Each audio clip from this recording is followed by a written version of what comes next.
Ya, selamat sore. Hari ini kita akan ngobrol-ngobrol santai tentang kejadian 3. Ada satu pertanyaan, apakah ular itu sesuatu yang nyata, binatang nyata, atau sekedar lambang atau kiasan? Nah, saya coba share materi dulu.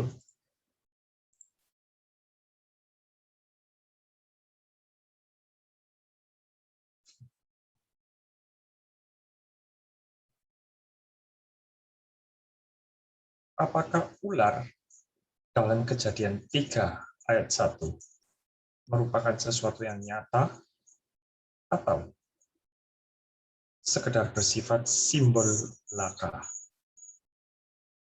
Saya menampilkan beberapa terjemahan. Kita baca dulu dalam terjemahan yang biasa kita baca. Adapun ular, saya memberikan warna merah untuk menarik perhatian. Ialah yang paling cerdik dari segala binatang di darat yang dijadikan oleh Tuhan Allah. Cukup sampai situ aja. Kemudian saya pindah ke New King James.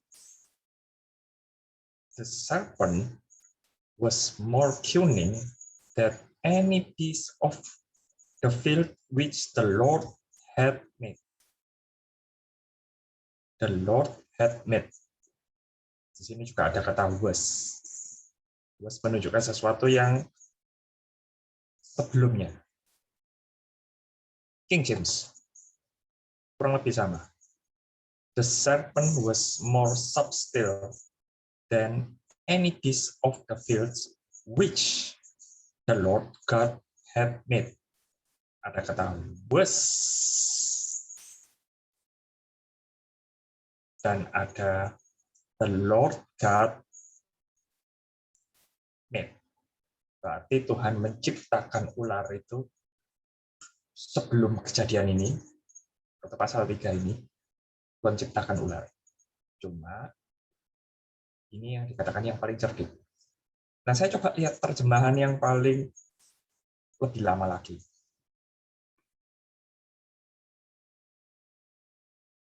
Ular terlebih cerdik daripada segala binatang di atas bumi yang telah diciptakan Tuhan Allah. Nah, jadi dapat disimpulkan, ular adalah suatu makhluk nyata karena merupakan sesuatu yang diciptakan oleh Allah dan merupakan binatang tercerdik yang pernah ada. Saya stop share dulu. Namun bagaimana dengan beberapa orang yang berkata, ular itu merupakan sekedar simbol, itu merupakan kiasan belaka. Nah, orang-orang seperti ini tentu bukan tidak punya dasar. Mari saya tampilkan dulu.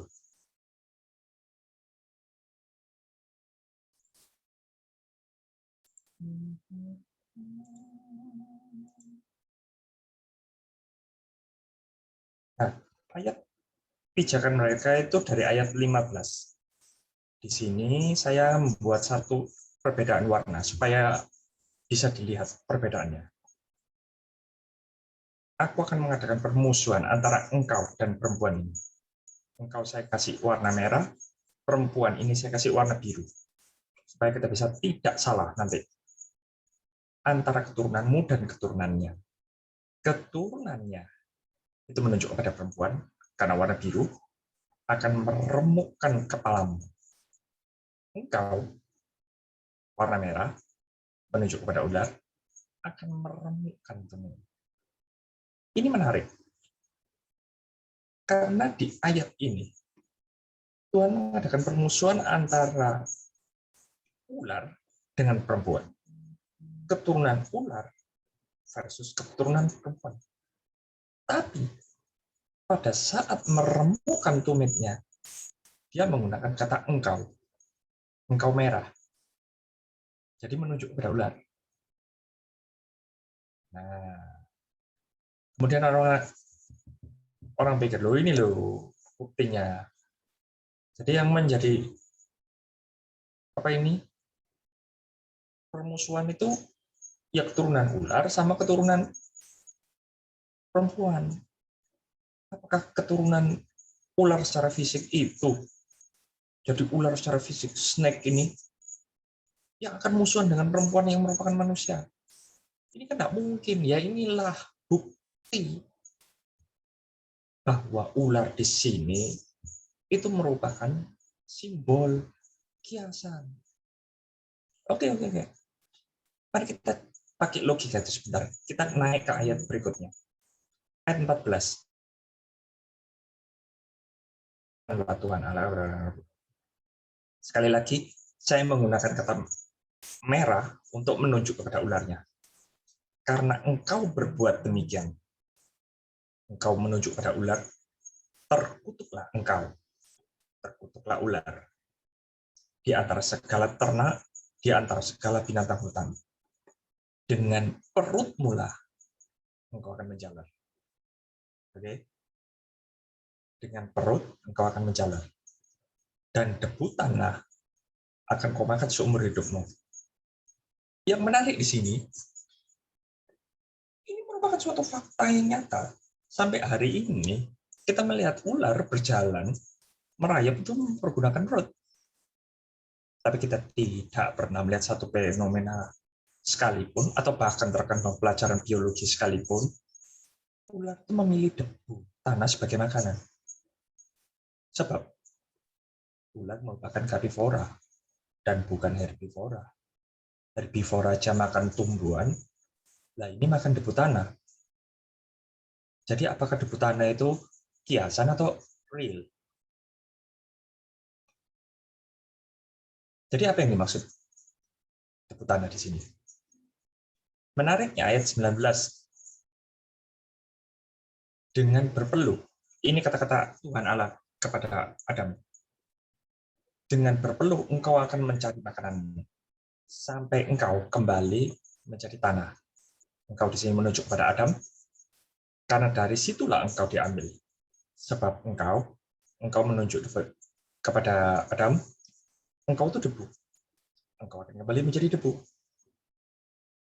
Nah, kita jadi berpikir, jangan-jangan mungkin enggak bahwa debu tanah yang akan menjadi makanan ular itu ada somehow itu keturunan manusia.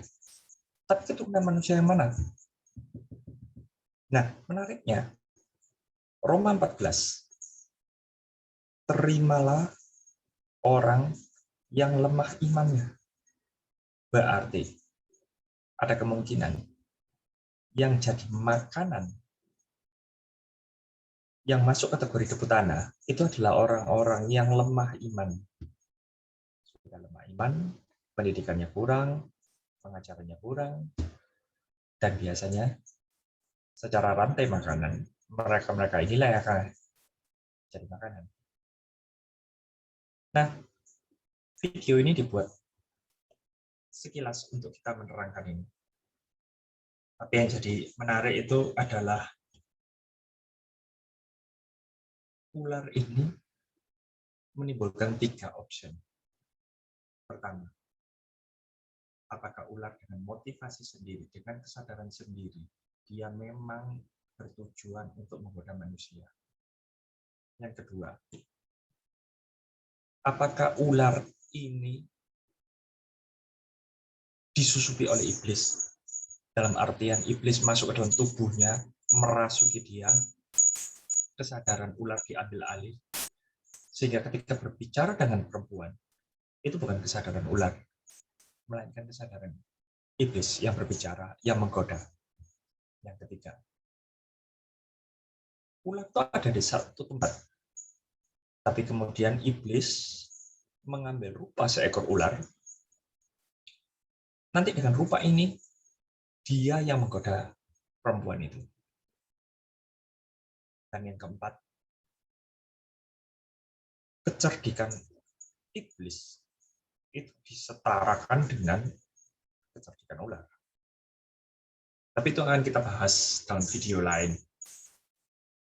Semoga video ini bisa membuat kita banyak belajar bagaimana membaca suatu teks dengan logika yang kuat, dengan kewarasan yang ada. Kita bisa membedakan apakah ayat itu memang bicara real, sesuatu yang nyata, atau itu simbol. Demikian video ini. Saya tutup share-nya sekarang. Terima kasih, silakan komen di bawah. Terima kasih.